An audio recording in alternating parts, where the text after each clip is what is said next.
Bapak Mama serta saudara-saudari yang dikasihi oleh Tuhan, Shalom. Damai sejahtera bagi kita semua. Kita bersyukur karena Tuhan izinkan kita ada lagi dalam persekutuan bersama di minggu kedua bulan Januari tahun 2025. Tema yang menolong kita untuk merenungkan firman Tuhan saat ini ialah menjadi berkenan kepada Allah.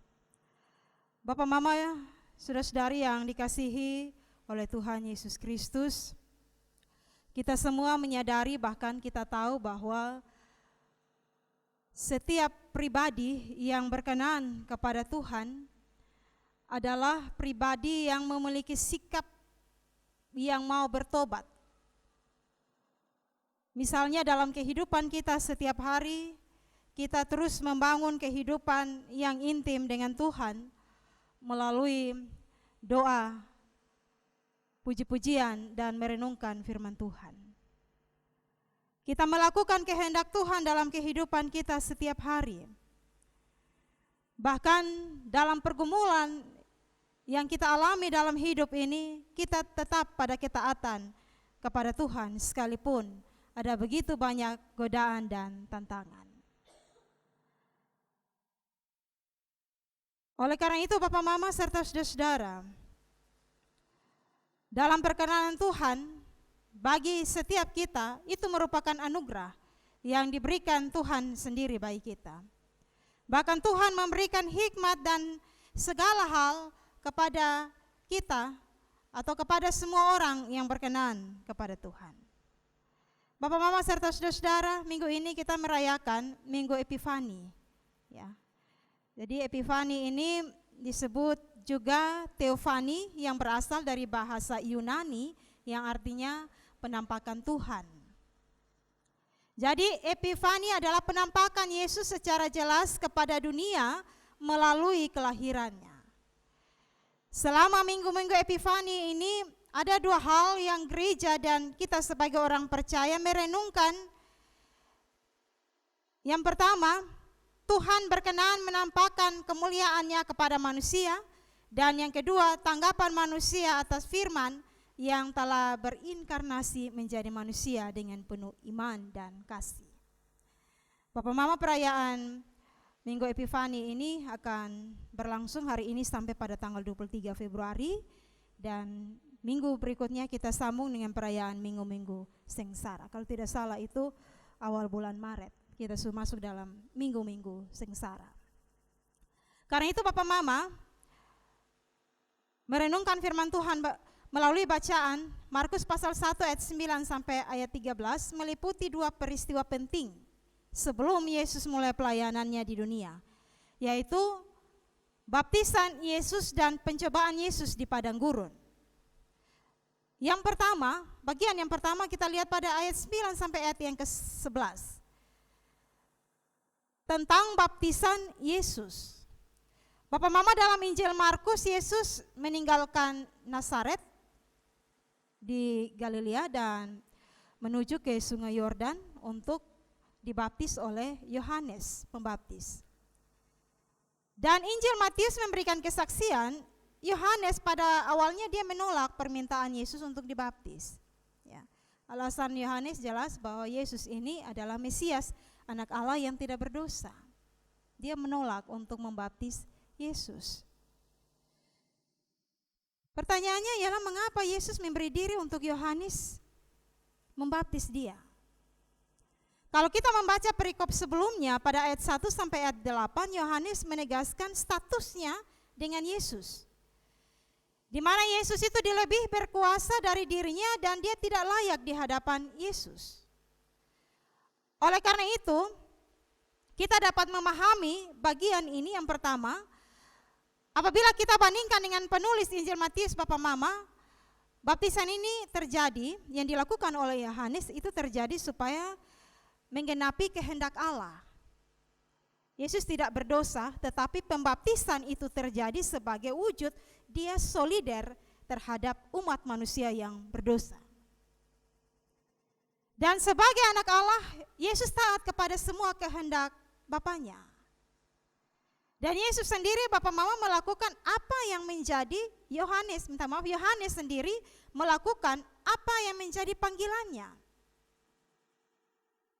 Dan misi Allah dalam Yesus untuk menebus dan menyelamatkan manusia itu berkenan kepada Allah. Karena itu Allah mengatakan, engkaulah anakku yang kukasihi, kepadamulah aku berkenan, dan seterusnya. Jadi ada alasan kenapa Yesus memberi diri untuk dibaptis oleh Yohanes. Itu yang bagian pertama. Bagian yang kedua, Bapak Mama, itu pada ayat yang ke-12 sampai ayat 13 bercerita tentang pencobaan di padang gurun. Dan tentu dalam pencobaan di padang gurun ini kita bisa juga melihat beberapa bagian yang ada di dalamnya. Peristiwa pencobaan di padang gurun ini, Bapak Mama, dilukiskan dalam Injil Markus dengan sederhana. Yang pertama, di situ mau menjelaskan kepada kita bahwa Yesus ini pribadi yang taat, pribadi yang setia. Yesus bukan pribadi yang mengikuti kehendaknya sendiri, tapi dia memiliki pribadi yang taat, bahkan menyerahkan diri dipimpin oleh Roh Allah.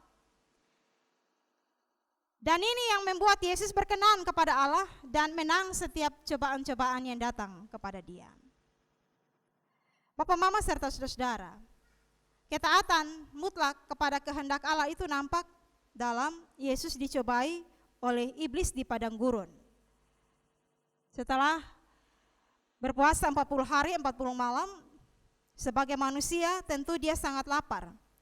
Dan iblis dia memanfaatkan rasa lapar Yesus itu untuk mengubah batu menjadi roti untuk puaskan laparnya. Iblis katakan bahwa jika engkau anak Allah, suruhlah batu ini menjadi roti. Ini godaan. Tapi Yesus menolak. Sekalipun memang dia membutuhkan makan, dia lapar. Yesus tidak tunduk pada kuasa iblis untuk dapat makan dan minum. Dengan tegas Yesus mengatakan kepada iblis bahwa manusia hidup bukan saja dari roti, tetapi setiap firman yang keluar dari mulut Allah.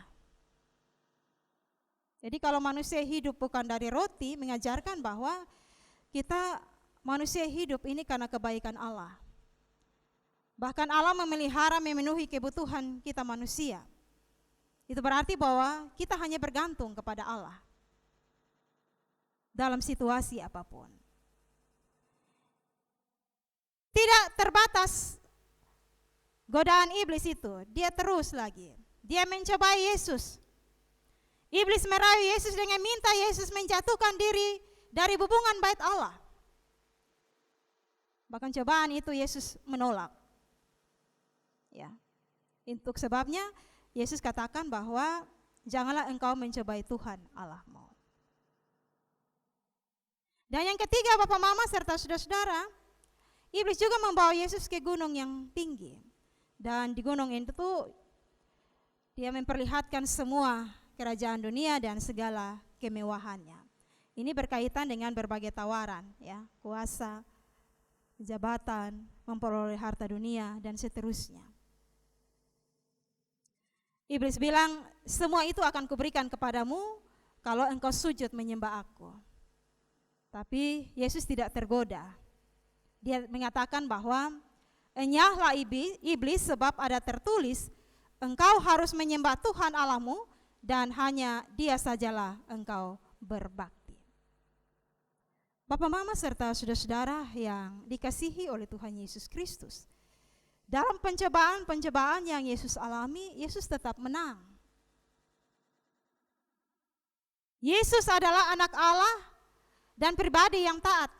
Dia taat pada kehendak Allah dan menyerahkan diri dipimpin oleh Roh Allah.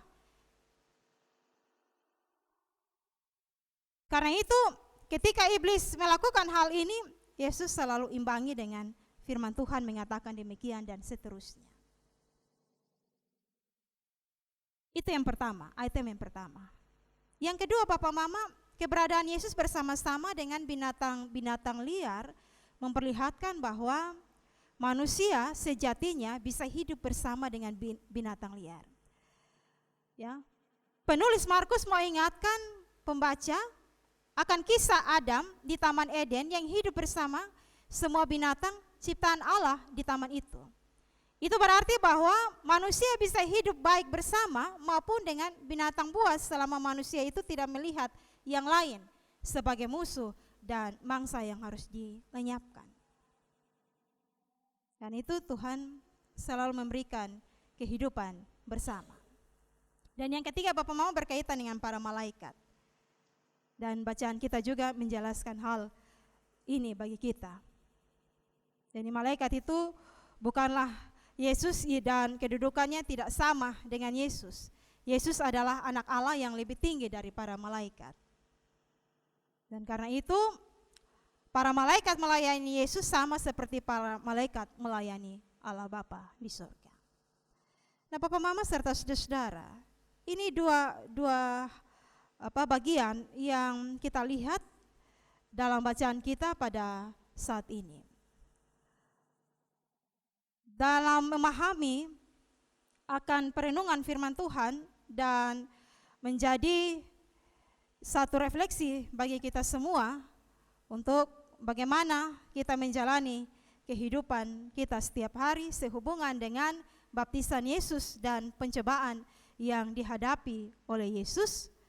Kita orang percaya diajarkan untuk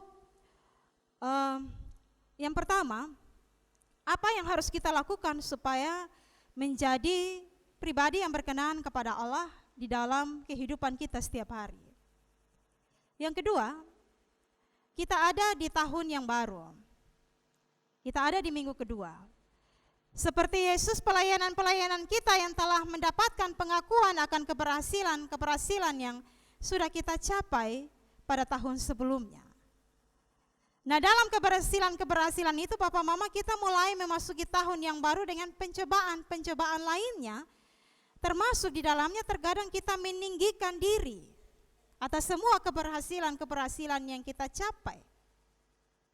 Pertanyaannya adalah apa saja bentuk dari pencobaan itu dalam kehidupan kita sehingga menjadi tidak fokus pada tujuan Allah yang mengutus kita di dunia ini dan tetap mempertahankan diri kita sebagai pribadi yang berkenan kepada Allah.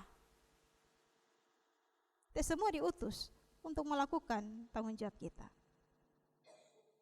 Yang pertama, Bapak Mama, untuk bagaimana kita tetap mempertahankan diri sebagai pribadi yang berkenan kepada Allah.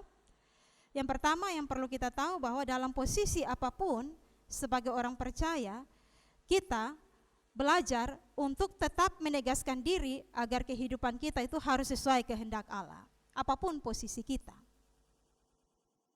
Karena Allah mengutus kita ke dalam dunia. Kita tidak perlu memberitahukan siapa kita, tetapi kerjakan sepenuh tugas kita dengan hati yang sukacita. Lakukan tugas kita. Kita tidak perlu memberitahukan siapa kita. Lakukan kebenaran dan lakukan tugas kita. Dan yang kedua, Bapak Mama, supaya Allah juga tetap mengasihi dan berkenan kepada kita, jadilah pribadi seperti Yesus, tetap konsisten dalam mempertahankan kualitas diri dan pelayanan. Apapun yang terjadi kita tetap konsisten, ya.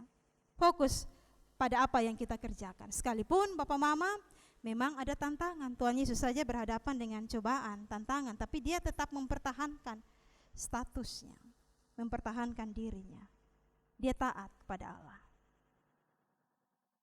Demikian kita juga Bapak Mama, sekalipun dalam hidup ini kita terbatas, tapi bagaimana kita mempertahankan kualitas diri dan pelayanan kita, fokus pada apa yang kita kerjakan. Dan yang ketiga Bapak Mama, dari Yohanes kita belajar untuk melakukan apa yang menjadi tanggung jawab kita. Awalnya Yohanes tak mau, tapi pada akhirnya dia mau, dia taat. Dia melakukan apa yang menjadi tanggung jawab dia. Ada saat di mana kita memiliki pikiran-pikiran tersendiri. Tetapi apapun yang kita pikirkan dan apapun yang kita lakukan harus sejalan dengan kehendak Tuhan.